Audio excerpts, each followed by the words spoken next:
Sa ako kamaro nga kontraktor, mga project pulos ragyod putol-putol. Si senador, si congressman o si mayor, na amigos project nga flood control.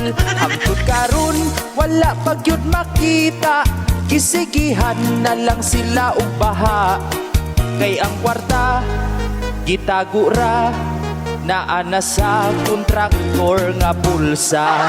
Daghan ako og mga proyekto, pero ang budget ako rang kipaldo.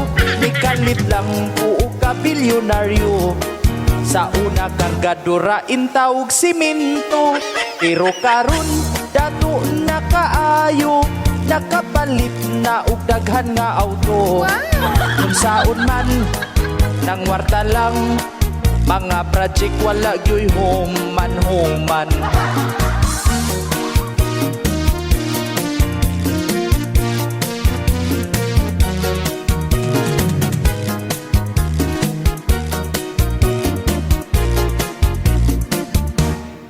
Diha bitaw among project nga karsada, gikuba lang unya wa itiwas ug ugra.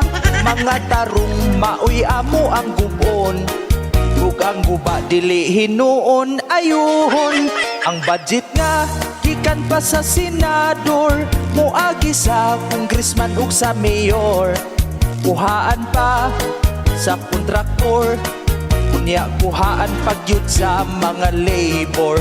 Kuhaan pa sa kontraktor, unya kuhaan pagyud sa mga labor.